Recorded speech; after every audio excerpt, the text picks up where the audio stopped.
Paulo e os Netzarim, a dualidade de Paulo, a fidelidade dos Netzarim e a origem do ódio.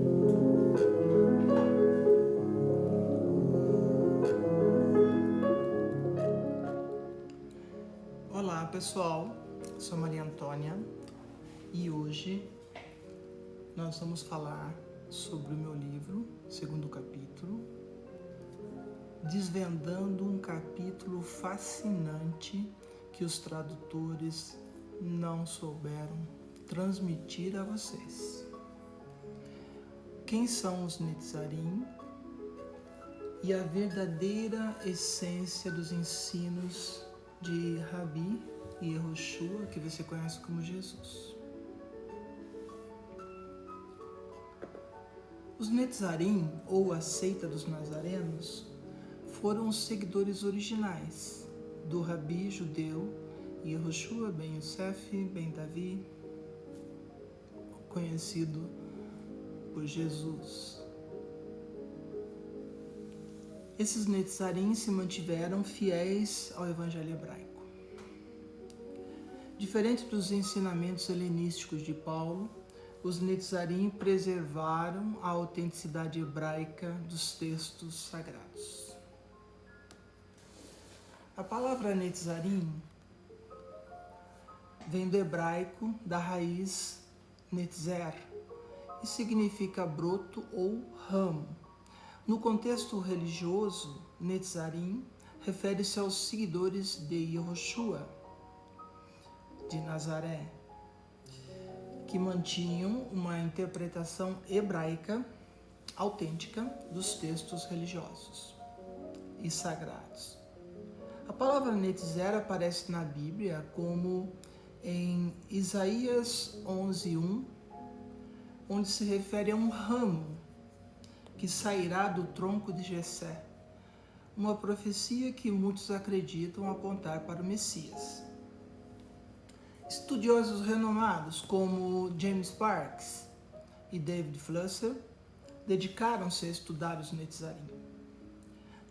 James Parks, em sua obra The Conflict of Church and Synagogue, conflito entre a igreja e a sinagoga, descreve os Netzarim como uma comunidade que manteve as suas raízes judaicas enquanto seguia os ensinamentos de Rabi e Yehoshua.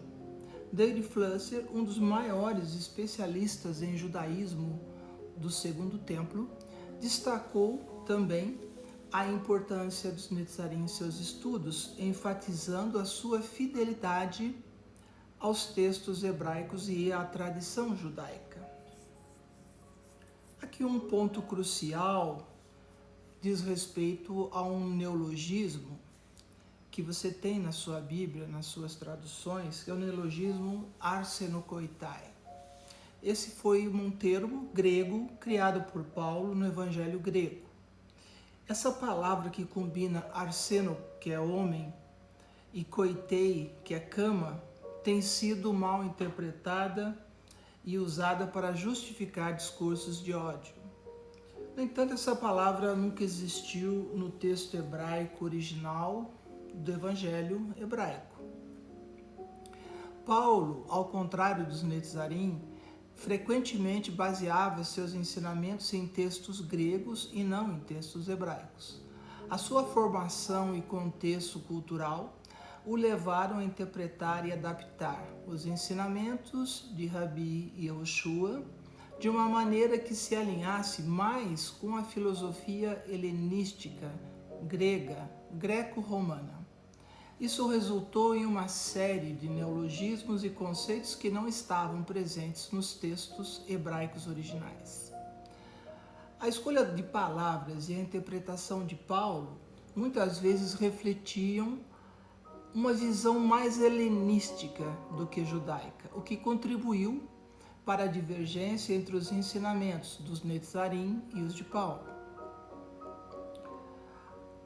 Qual era o significado das sinagogas e do ensino da Torá no século I? As sinagogas no primeiro século não eram apenas edifícios físicos. Qualquer lugar onde judeus adultos se reuniam para discutir a Torá, ou Torá, era considerado uma sinagoga.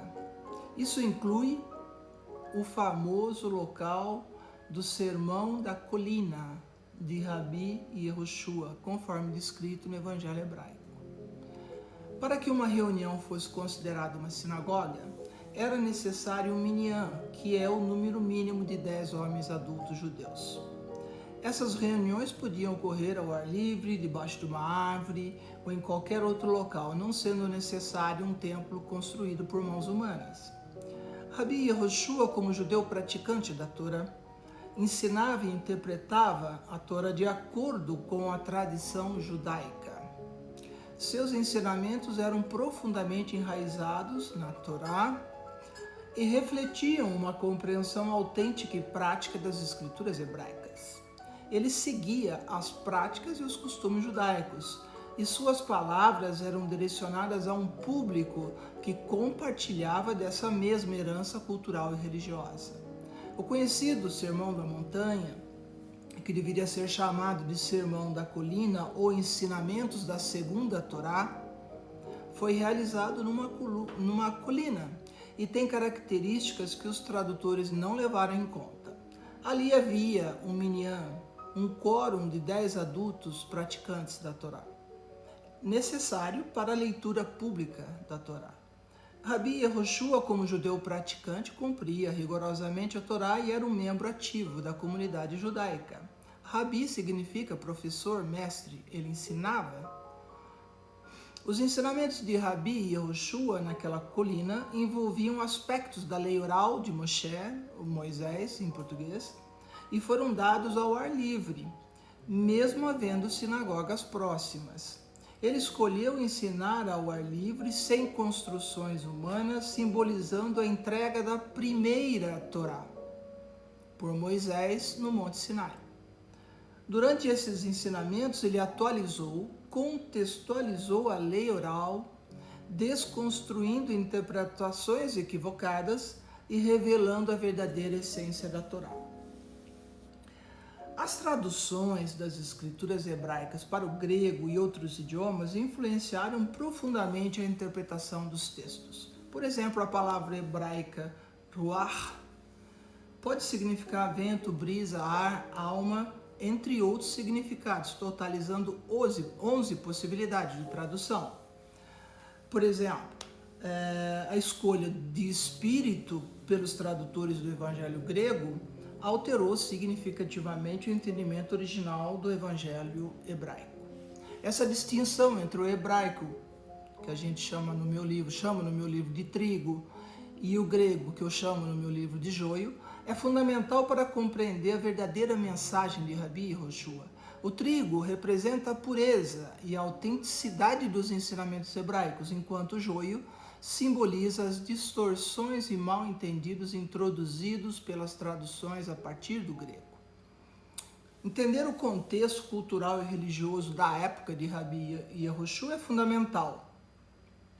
Ele ensinava sentado, uma prática comum nas sinagogas. Suas palavras eram profundamente enraizadas na Torá e na tradição judaica. A distinção entre o hebraico e o grego também se reflete na forma como os ensinamentos foram transmitidos e compreendidos. O evangelho hebraico preserva a essência dos ensinamentos de Rabi Yehoshua, enquanto o evangelho grego muitas vezes introduz conceitos e doutrinas que nunca estiveram presentes no texto original. A legitimidade dos ensinamentos de Rabi Yehoshua implica verdadeiramente retornar aos textos hebraicos originais do evangelho hebraico e considerar o contexto histórico e cultural. Isso nos ajuda a evitar mal-entendidos e a promover uma compreensão mais justa e precisa. Obrigada por assistir. Se você gostou desse vídeo, inscreva-se no canal e ative as notificações para não perder os próximos conteúdos. Até a próxima. Obrigada.